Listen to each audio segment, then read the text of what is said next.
You're listening to a weekly podcast made by Miami Dolphin fans for Miami Dolphin fans. Your source for entertaining Dolphin news, insight, and general conversation. Here's your host, Michael Fink. Hey everyone, this is Mike. The Finfans podcast is part of the DolphinsTalk.com podcast network. All right, so it's Monday afternoon following the Los Angeles Charger game. Went out, played a pretty competitive first half. I think everybody got excited, and then all hell broke loose. Kind of like we saw the last couple of weeks. Lou, what were your thoughts on the game? Pretty much the same outcome, the same pattern across the board. Good first halves over the last few weeks. Bad second halves. It's just a returning pattern, so to speak. We struggle in the second half. I don't know why, but over the last few weeks, well, actually last 3 weeks, we can go back to the New England game and say the same thing because that game was roughly a 16-0 game. Halfway through the third quarter, we were still in it, and then everything fell apart. I guess you can put your finger on a lot of different things. It's the ineptitude of the offense that, continues to hurt us come the second half. We're at home, though. We're supposed to be wearing the other teams down. That is true, but that hasn't been the case. The defense is playing very well for the most part in the first halves. They've been getting a little bit worn out, or maybe, teams are making adjustments to what we're doing. Whatever the case may be, I mean, there's a lot of factors involved. And again, I think it has more to do with the fact that the offense just can't sustain drives and, make plays and put us back in games to where maybe they're putting a little pressure on the other team's offense. We just haven't, we haven't been able to do that, to where we put a little scare into the teams in the second half and, maybe get the defense a little bit motivated, because it's got to be frustrating for them, Mike. They're getting the job done. They're putting the ball in the offense's hands, and they're just not producing. So, with that being said, so there were some good performances yesterday from some of the guys. Early on, Rashad Jones made a real nice play early in the first quarter, knocking a pass down. He seems to always at least be around the football. He did make some bad plays. I know you brought attention to that when he came in on Rivers a few times, and he dumped, I think, to the running back on 2 different occasions, and I think they wound up scoring on both plays, didn't it? Yeah.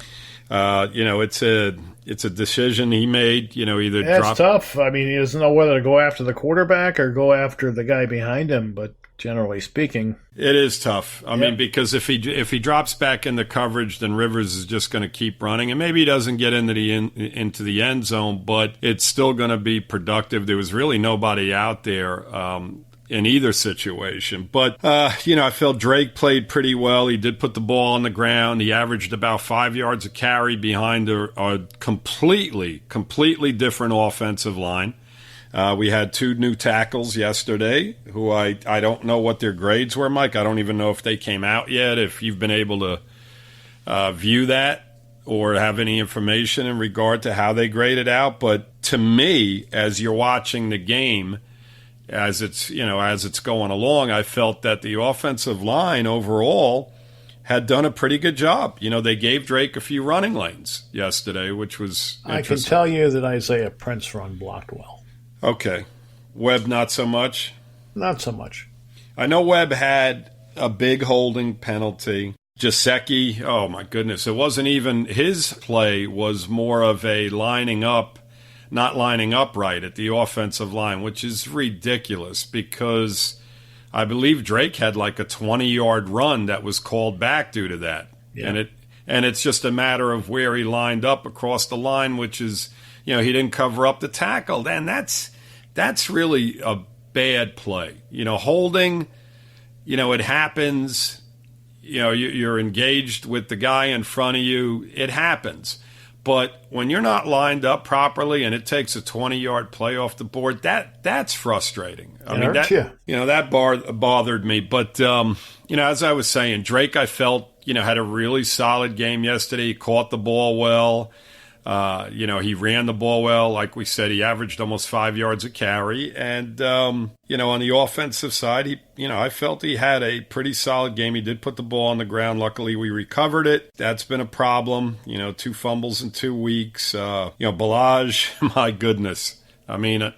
Drops another pass in the flat that probably goes for 6. And I believe we wound up settling for a field goal on that drive. And, it hurts. It absolutely hurts. This is a repeat. Parker did it last week. Could have made a play, and then we fumbled, and then same situation this week. He's been taking turns, no doubt. Balaj wide open in the flat.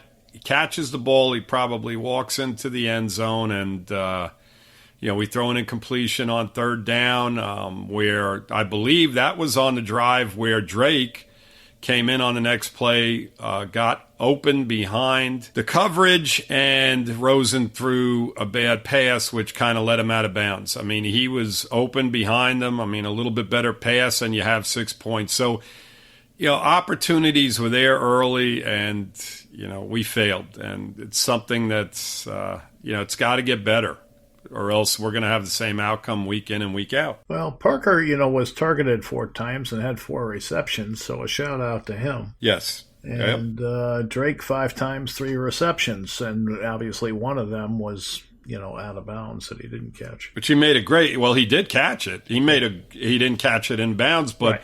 It was an incredible effort. And this is, Mike. Before we move on, this is the problem that I have over and over again. Balaj has not shown us anything.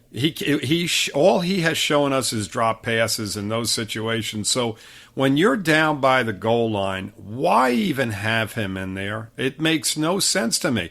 If you're calling that play, put Drake on the field and let him catch the ball, and you got 6 points. It just makes no sense to me whatsoever. In those situations where you need points and you're trying to win football games and trying to get the offense going, you have to put the guys in there that are that have been producing and have showed you they have produced in the past. And it winds up coming back to bite us in the butt, So. Yep. Well, I think the fact that Drake's had a couple of fumbles is going to, not keep him maybe where you'd like to see him in the lineup all the time. Right, but, to my point, he was in on the next play, and he makes an incredible catch out of bounds. When it comes to catching the football out of the backfield, he's the best we have.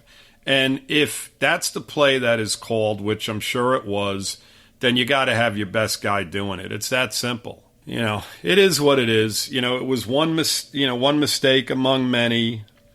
On the offensive side, if we're going to stay on that side of the football, Mike, I felt that, like you said, Parker had a decent game. Preston Williams had a decent game, but I think he had another drop at some point. I believe he did. And then, of course, we can, you can bring up Rosen's numbers and what you thought of him. I'll let you talk a little bit about him, and then I'll follow you up. Well, it depends what part of the game you're asking me about. I thought he came out in the first drive, and he looked as good as he could have looked. Yep. He was decisive. He was on target, and certainly that pass to Parker was phenomenal. Yep. So I was very impressed with the way he came out. Remember back to our last quarterback, it would take him 3 quarters before he'd play like that, Yes. So it was nice to see them get off to what I would call a fast start. Right. It kind of went downhill from there. He did engineer a couple of drives, for attempted field goals, and unfortunately, the Chargers punter outkicked our field goal kicker. I know, right? Isn't that something? Who would have thought that was going to happen? Yeah, and the funny thing, Mike, before we move on from this, the kicker, Sanders, plenty of distance. My goodness, both of those kicks would have been good from 60 yards. And the week before, too, they were all solid kicks, every one of them, but they were all wide right. All wide right. He's just got to line it up, and, he's got a leg. He's just got, we got to have those kicks as well. The good thing is that, he's got the distance there. They've just got to get those squared away. Well, he's got a couple of weeks to work on it. I think he'll be fine. People are getting, replace the bum. I think that's a little extreme. Exactly. I mean, he's got the leg. And it's not like he's missing them by 15 yards. I mean, they're or shanking them. I mean, he's hitting solid kicks. He's just missing. They're about 4 or 5 yards off. I think the last 3, even the one last week was very close. So, but let's get back to the quarterback and what you were saying. Go ahead. So, overall, I thought he played pretty well in the first half. I really did. I was pleased with his play, considering everything going on around him. The second half, I wasn't quite as pleased. He wasn't disastrous, but I thought he should have played better. What I like to do, and people on the page know it, I like to look at what I call money downs, and that's, third downs or key points in the game where the quarterback has to produce in order for the team to be successful. And, when I went through those, they had limited opportunities in the second half because the defense was not playing well. They couldn't stop Rivers and get off the field. So you're not going to get that many opportunities. So it's important, as an offense that you take advantage of the ones you get. Exactly. Yep. And people have to understand that, they become more critical. If you're in a low-scoring game, they're not as critical. But if you're in a game where the other team is rolling, you've got to match them. And if you don't, you're going to get blown out. Yep. And so that's where you're at with it. And, he in the third quarter, he had one that was 3rd and 8. The screen pass was covered. He kind of stepped up into the pocket. The pocket collapsed, and he got sacked. I certainly don't blame him for that. There was nothing he could have done. If he didn't have a place to throw it and he didn't feel the sack coming, there wasn't a whole lot he could have done there, and he didn't. Right. But I don't fault him for that. Those are going to happen. Now, that's without seeing the coaching film. If I watch that and I see a receiver wide open and over the middle, I'm going to feel differently. But based on the footage that I saw, I have no complaints on that play. 3rd and 12, he missed, the open receiver down the sideline, and that's the play where he almost got sacked for the safety. And right. There were a couple of mistakes on that play. Obviously, he missed the read, and, that happens from time to time. Every quarterback misses a read, so I don't get too critical on that. But he has to be aware of where he is on the field. He almost ended up in that end zone, and there was no reason for that. He had room to get that ball away from there, and he just didn't do it. Right. He had an opportunity. There was a window of opportunity to just air it out, throw it out of bounds, and call it a day. Right. And then he almost fumbled, and that could have been disastrous as well. Mm-hmm. So that was not a nice play, and of course it killed the drive. Then the next series, it was 2nd and 7, and that was the reason I bring this one up is because it was the interception. It was the pass that he threw to Williams that went nowhere near Williams, and he ended up saying later on after the game that he kind of got caught mentally between 2 throws and just made a bad throw. So, that's going to happen, but they don't pay you to do that. They pay you to complete passes, so that's got to count against him. The next 3rd and 3, he had a 5-yard completion to Williams. Certainly he gets credit for that. The next 3rd down on the same series, he gets a sack. He fumbles. Miami recovers, and they blitzed. I did not blame him for the sack because they came through pretty quickly. There wasn't a whole lot he was going to be able to do there. But he's got to be able to secure the football. You can't be fumbling the football. So he would have lost a point on my grading scale for that. So, the way it worked basically on all of those plays, which really isn't that many, and that's all the 3rd down or money down plays that he had. He ended up with -4 points, which is basically a failing grade for that portion of the game. And obviously the scoreboard showed that. I mean, we went through the second half, we didn't threaten to score, and people are going to, say, well, it's the offensive line, it's this and that. And in a sense, they're right. Because what was happening is the offensive line is taking some of these away from him. Like, the first one that I mentioned where he got sacked and it wasn't his fault. So in a sense, from that aspect, they're right. Because he's not getting as many opportunities.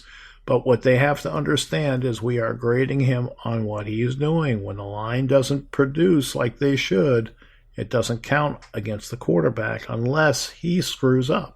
Right. You're grading him directly. On his performance, yes. On his not performance. not on what the line influences or a receiver that drops a pass. None of that counts against him. Right. So people have to understand that. I've said it, I don't know, a few weeks in a row now, and they're still arguing with me and saying, well, if he had a better offensive line, well, yes and no. He's still going to play the way he plays, whether he had a better offensive line or not. He's still going to be in between two throws, whether he had an offensive line or not. Right. The line did not become a factor in that play, and he still screwed up. Right. And that's what they got to understand. Same thing near the end zone on the safety. Line didn't influence that play. His decision-making did. Right. You know? And that was, and you know what, Mike, I'll go back even farther than the second half, because in the first half he was fortunate as well. I mean, he threw the ball that Williams caught off of Jasecki's hands, which was not a good pass at all. He wasn't, his feet weren't set. There was a guy in his face. He just threw the ball up for grabs, and he was fortunate. And there was another ball that he threw that he was fortunate on, because I believe they called defensive pass interference, and it could have been picked off as well. It was another bad decision. I think when they showed the replay, it really wasn't pass. It was just a bad throw. Yeah, it was a bang call. It was a bang call. He was fortunate on those. I mean, I'll be honest with you. After very early on in the game, I felt even in the second quarter, his play began to go downhill. I thought so too. The decisions that you already talked about, the interception, I mean, it's got to be instinctive. I'm shocked that he even made a comment like that, because if anybody's ever played football or has watched football, it's instinctive. The quarterback's got to be instinctive. You can't be thinking in the middle of a game when you have 3 seconds to throw a football as to how you're going to throw it. You've got to know. You've got to just get out there and you've got to throw. You can't be in between deciding what type of pass you're going to throw. I don't even know if there's time for that. Exactly. So, to me, it's a bunch of hogwash, to be honest with you. But, the decision that he made down by the goal line that you talked about. Maybe when his arm was in motion, he, kind of tried to. Right. I've seen that. Right. Yeah. To where he's in between. The bottom line is it was a horrible pass. It was 5 yards short of where Williams was.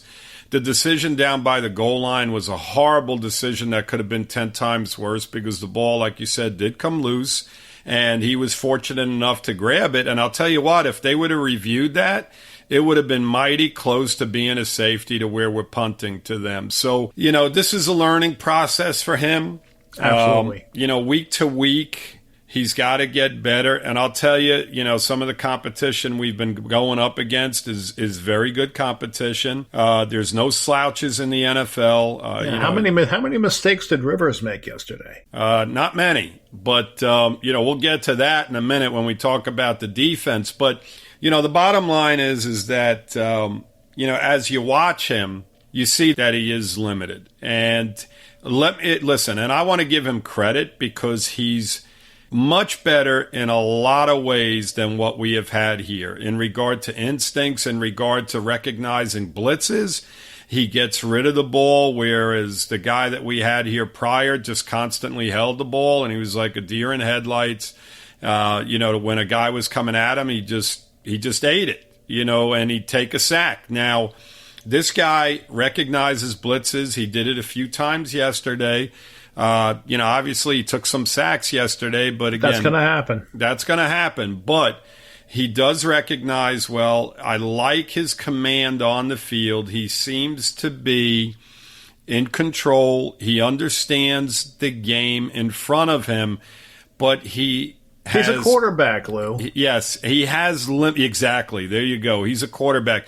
But as we're watching and as we continue to watch, I think he has a lot of limitations, and it's going to frustrate us as Dolphin fans as we go along. Now, is he going to get better, in my opinion? Absolutely. But again, how much better is he going to get? Is he going to be a guy that can win you football games come playoff time when you're going against guys like Phillip Rivers, right?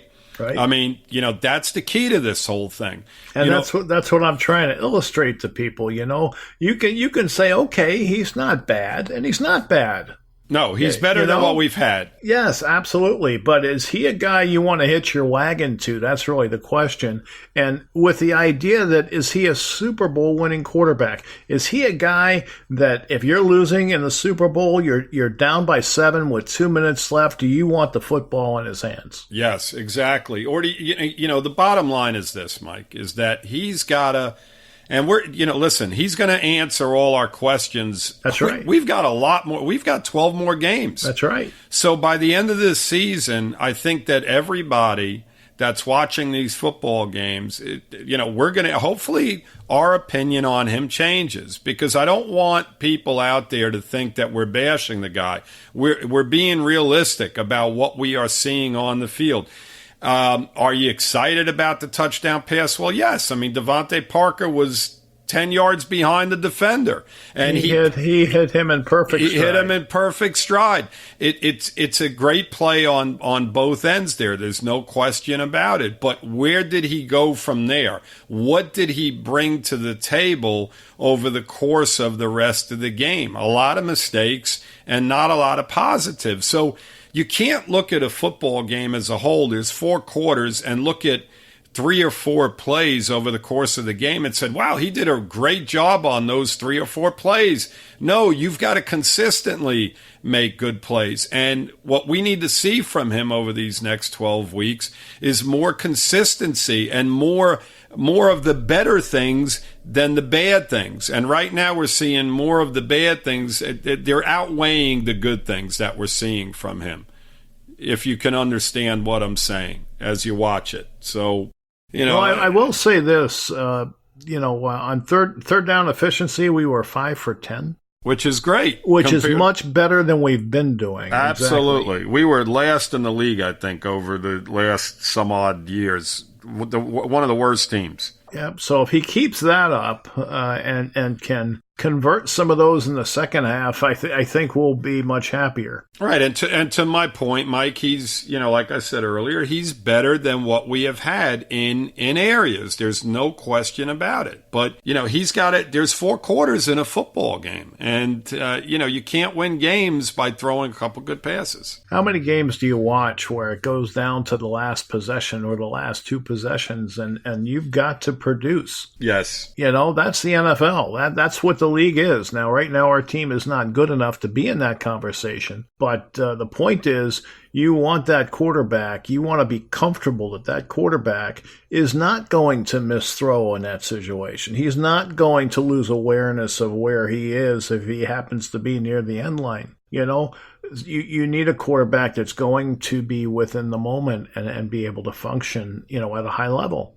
Right. And that's what we're trying to determine as we watch him play. Is he the guy to be able to do that? Exactly. That's the window that we view this through. We're viewing it like a coach would view it. We're grading him like a coach would grade him. We're not concerned with the offensive line. We're not concerned with the receivers. We're concerned with Josh Rosen and the decisions that he makes. Exactly. Is he putting the ball on the receiver's hands? Great. I mean, we love it. If he's throwing a ball 5 yards short of a receiver on the outside, Mike, there were times where, and again, going back to the offensive line, I thought they did a very good job. We had a running game yesterday, so it wasn't a one-sided situation where we were averaging 1-2 yards a carry, and it was a constant situation where we had to pass.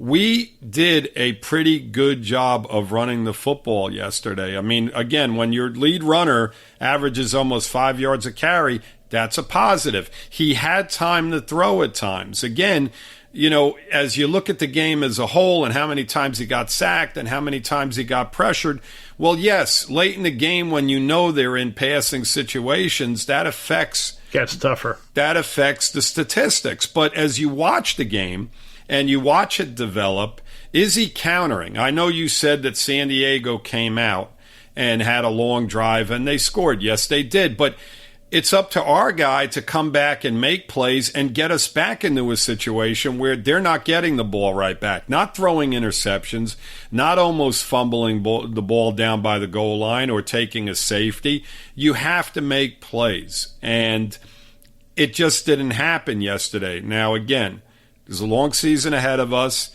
Let's hope he makes progress. If we see much of the same week in and week out, especially against lesser competition, then the answer to everybody's questions in regard to him are right there in front of you. It's that simple. Hey guys, I wanted to break in here real quick just to ask a favor of you. On the app that you're listening on, if you enjoyed the show, please subscribe to the podcast. Hit like, leave a comment on your thoughts of the show. And if you didn't know, we do run a Facebook group. It's Miami Dolphins #1. That's #1. We talk Dolphins football 24/7, 365. We'd love to have you join us and share your thoughts. And once again, we want to thank you for listening. Let's make it a habit. We'll see you next week. All right. So we've talked about Rosen. Yes. I mean, I'm not down on him. I'm not saying he's definitely not the answer. Definitely not. What I'm saying is he's got a ways to go to be the answer. Absolutely. And he doesn't have a long time to get there. Yep. So we'll see what happens. Exactly. He's got 12 more games, Mike. Yep. That's a lot of time. I mean, it's a lot of time in terms of this season. It is, but Mike, this is season 2. Now I know he was in a different situation, but right. But Kyle is there. Kyle Murray's in that situation this year, and you see a lot of quarterbacks around the league that are in their first and second seasons that are progressing well. Now, do they have a little bit more talent than we do? Maybe, maybe not. In certain circumstances they do, and in other circumstances maybe they don't. But we are grading him specifically, like you said. We're looking at him specifically, not at what's around him and how he's.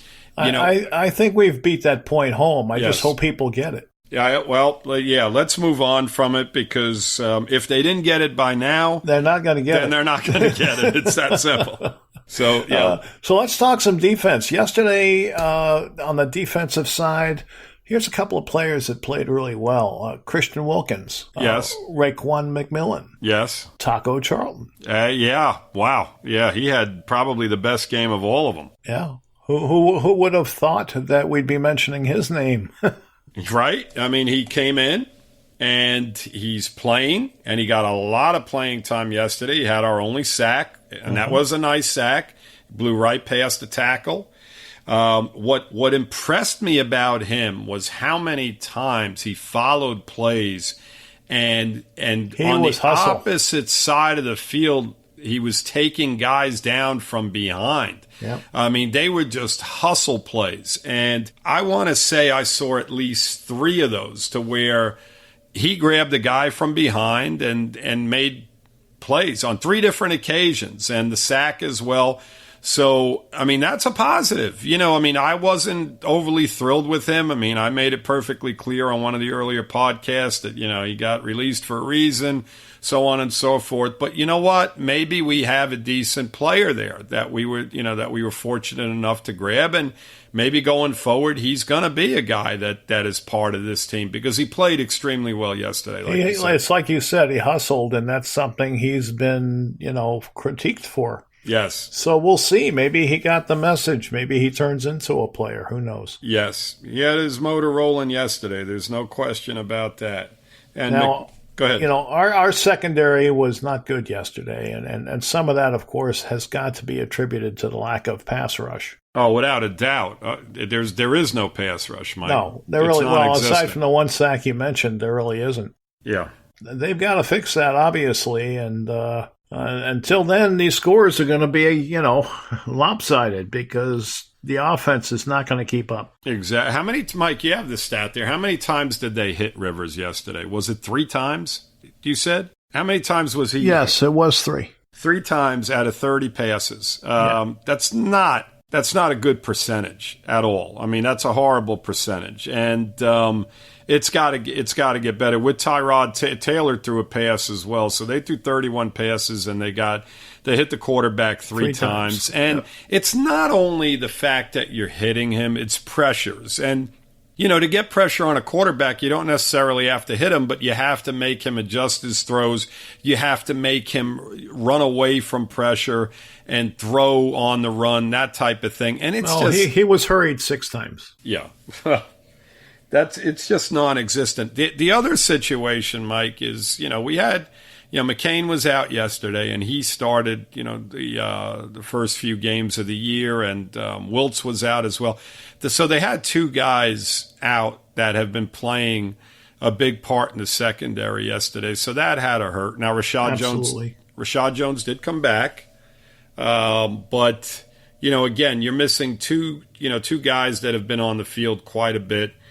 They played a lot of zone yesterday, and, of course, Rivers is just going to pick that apart, and he did. I felt they did a good job on taking Keenan Allen out of the game for the most part. He wasn't really a big part of the game. Inman, the other receiver, was the guy that hurt us more, and he was beating Rowe up and down the field quite a bit, and they threw the ball to the running backs quite a bit. Eckler had a good amount of catches. So, listen, Rivers knows what he's doing. If they're going to sit back in zone, he's just going to pick you apart. But that philosophy, to give the coaching staff some credit, worked. It kept us in the game. And, the fact is that, if the 2 kicks are made, it's a 14-13 game. And, unfortunately, that didn't happen.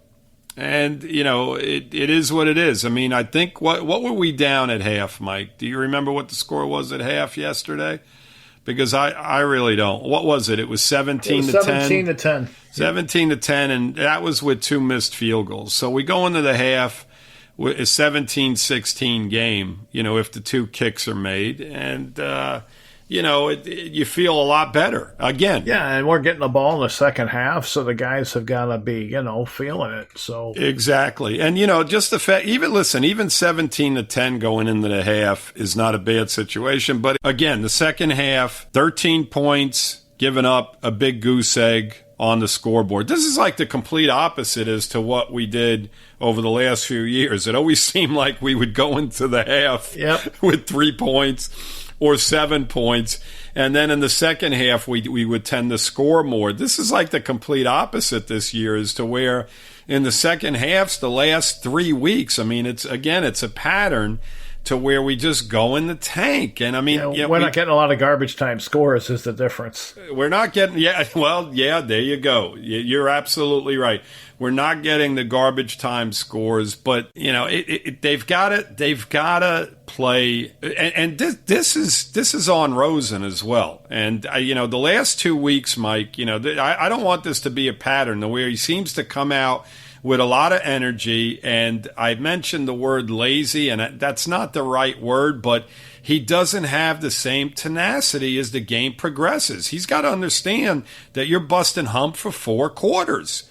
And, he just seems to have breakdowns, as the game progresses more and more. And, we've got to just watch that to see if it continues, because that's a problem. There's no question about it. It's curious. It really is. It is. I don't know if that's, hydration or if it's mental lapse. Well, he could be getting tired is what I'm saying.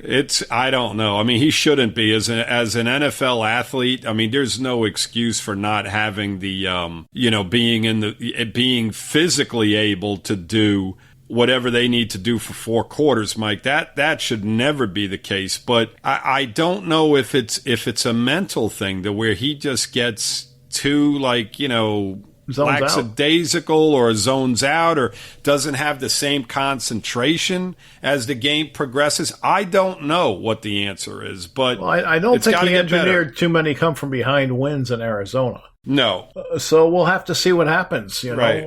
We have to see if he has that ability. Maybe he does. Maybe he doesn't. Right. We're back to him again when we were talking about the defense. How does that happen? It happens very easy because it's the focus, right? They're kind of married. The offense has to do their job to help the defense, and the defense certainly has to do their job to help the offense, which they didn't do much of yesterday. Exactly. Listen, again, and I'll say this, I've said it a million times, Mike, with what the coaching staff has to work with right now, I think they're doing an exceptionally good job. I mean, coming into this game, when I heard that Davis was inactive, I was like, oh boy, it's going to be ugly out there. You've got Ingram and Bosa on the outside, and I'll tell you what, I know Ingram got hurt.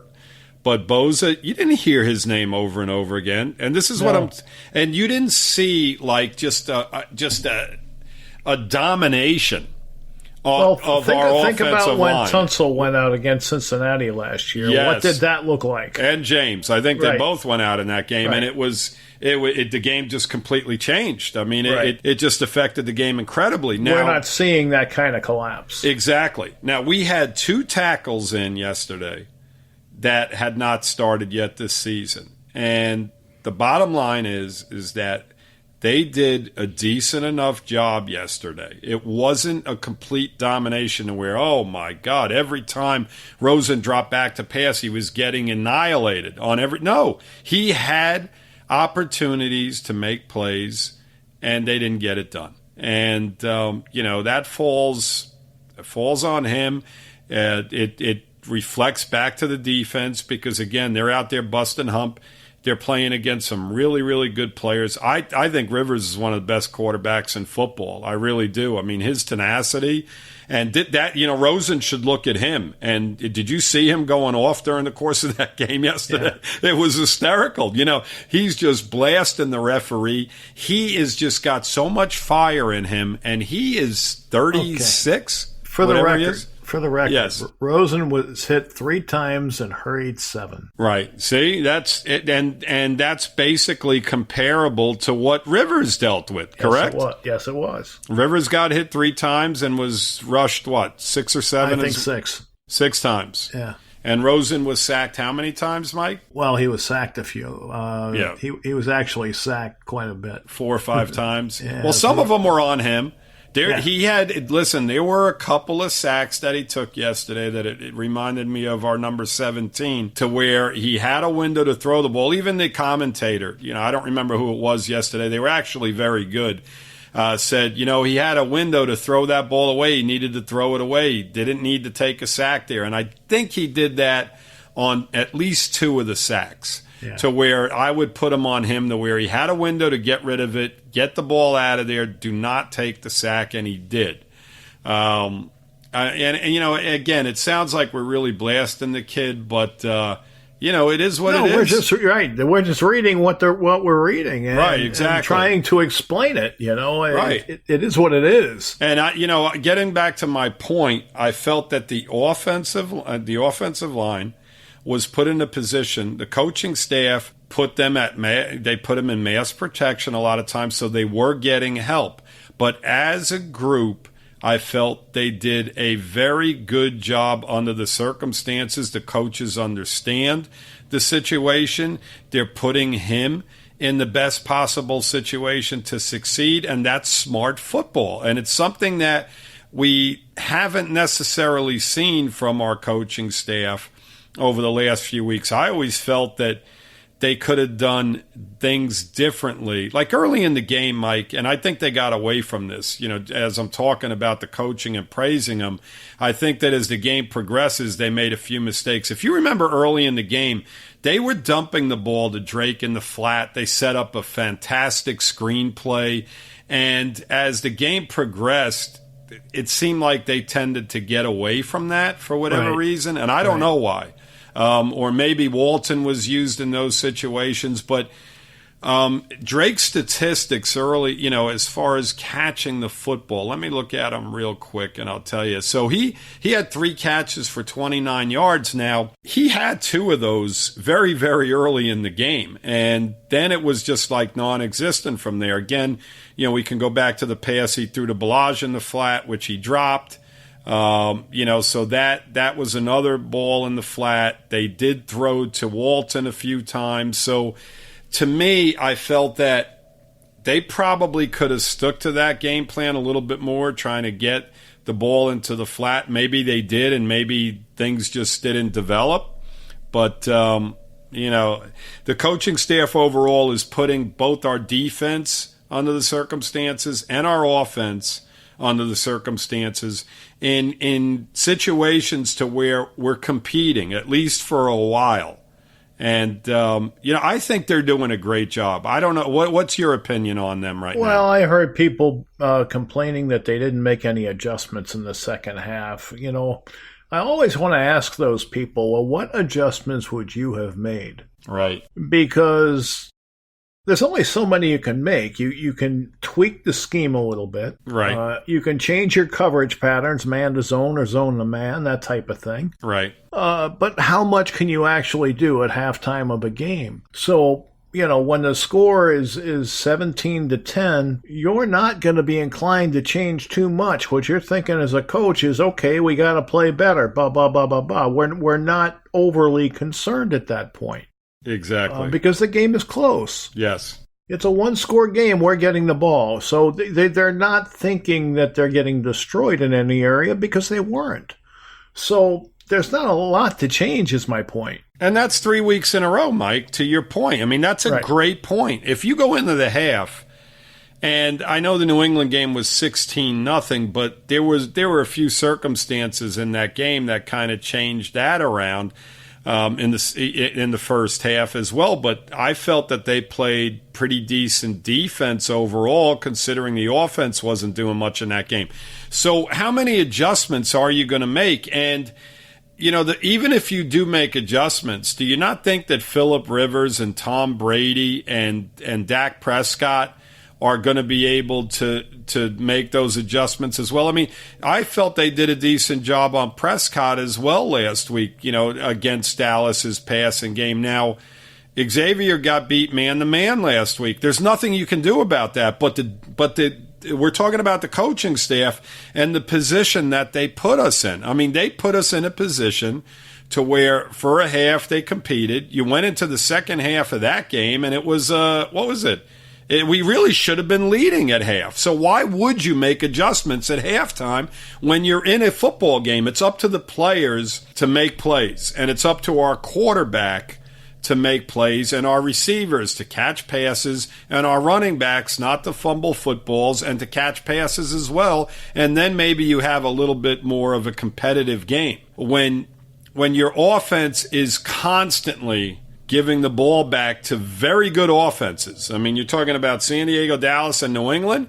You keep giving them the ball back, you're not going to stop them. You're not going to stop them series in and series out. So, that's where you're at. I mean, it's not like we're playing, a team like the Washington Redskins, to where they're maybe limited on offense. We play them next. You better be careful. Yeah, exactly. Right. They may come in here and look like world beaters as well. So, I mean, the point is that There are no real adjustments to make. Even if you do, Mike, like you said, you're limited because you're limited on the talent you have. Exactly. That was my next point. Yes. So you're right. I mean, that's it. You're going to bring in Ken Webster because Xavier Howard's having trouble covering. I mean, are you going to do that? Is that the adjustment you want? Exactly. You know what I mean? Right. They did do that. They did bring Walton in when Balaj dropped the pass to spell Drake. Right. And where did it get us? I mean, it got us, okay, he made, he looked okay. I mean, but it's not like you're bringing in, Marshall Faulk. You have a guy like that on the bench and, you have that ability. It's not like New England to where if Michelle isn't running the ball well. You know what? We'll just start dumping the ball to James White in the flat or to Burkhead. Right. You know, they have options. We are very limited in what we have. And not only that, but half the adjustments we make, you don't notice. Exactly. Simple as that. How would we know as fans anyway if, in fact, they did make adjustments, you know, and it just didn't work? So that's the bottom line. You're absolutely right. You know, they're doing a fine job with what they're working with, and the fact that Flores pulled Wilkins off the field after he dumped that running back, which I felt was, the guy's fighting. Yeah, was he a little bit aggressive? That's a mental mistake. It's a mental mistake, and he ripped him. He ripped him a new ass for it. Yep. So, and he took him off the field. Now I don't know how many plays he took him off the field for, but he made it known that, listen, we're not going to tolerate nonsense like that. So that's what you want to see going forward. He wasn't off very long. Right. The most snaps anybody took was 67. He had 41. He had 41. But the point is, Mike, it's embarrassing. Yes. When you get pulled off the field in front of how many thousands of fans that we had there, right. And then on TV they're showing you getting your ass blown up. That's what he needs to see, because absolutely. That there's a punishment there. Send the message. Send a message to the rest of the team that, listen, if you make foolish plays or do something foolish, you're going to come off the field, and we're not going to tolerate it. Did you see Gase do that once? I don't remember. I can't remember. I can't remember either. I know he had a blow up with Ajayi, but aside from that, I don't remember any. I don't either. Flores he seems like a no nonsense guy. I like what he's doing, and you need some of that. There has to be repercussions for being a dumbass. Yes, exactly. And I'm not saying Wilkins is a dumbass, but you get my point. You guys, they have to know there's some accountability. That's all. Absolutely, and to my point again, the coaching staff, I think, is in the right direction. I like what they're doing on both sides of the football. I think the offensive line coach and just the philosophy behind what they were trying to do was extremely smart football. It kept you in the game. If you start going to 5 guys out in the routes and trying to block Bozer and Ingram with 2 tackles, it's just foolishness. And this is the problem I had with Gase. Mike, you mentioned that Cincinnati game. He didn't make any adjustments. None. Tannehill got blamed for a situation that he had no control over. The coaching staff should have made play calls to where they could have just held on to that football and got out of there with a win in Cincinnati. Instead, he got 5 guys in routes and Stirrup trying to block their defensive end and the other guy on the other side. Well, hold on a second, though. I don't know if you think the same way I do, but if I'm Tannehill and I'm taking that next snap, I'm rolling right. Because I know what just happened on the left side. Well, Mike, the problem was that the right tackle was out in that game as well, so he had nowhere to run. Yeah, but I figure I'm better running right than I am left, so that's what I'm going to do. Listen, here's the thing. What I'm saying is that the coaching staff is putting these guys in the best possible situation to succeed, and they're thinking on those terms, whereas I felt over the last few years that it was kind of like, listen, we're going to do things my way. We're not going to make the adjustments necessary week to week due to injury. We're going to just throw the same philosophy and the same type of offense out there and try to do the same thing. And all we saw week in and week out was the same exact thing. And it wasn't successful. And it's so far up in New York, it's not overly successful in what's going on. So there you have it. So I praise our coaching staff right now going forward. I think they're doing a great job, and I think that when everything is all said and done, Mike, that people are going to be extremely happy with this head coach and his assistants. We'll see. Time will tell. Time will tell. I don't have a problem with anything they've done. I mean, I can question little things here and there. Yes, which we've done. I don't have any problem with what they've done. Yep. So what now? I mean, we've got a bye week, and obviously the players will be off for most of 1 week, and then they'll come back and get ready for the Redskins. So what's left over of that first week, what would you be doing if you were the coach with our team? I'd be praying that we get guys healthy.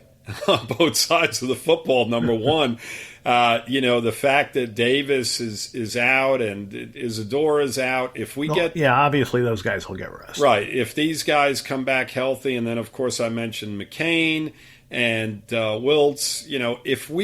The bye week's always a good thing, and Wilson is a guy that hasn't seen the field in 3 weeks now.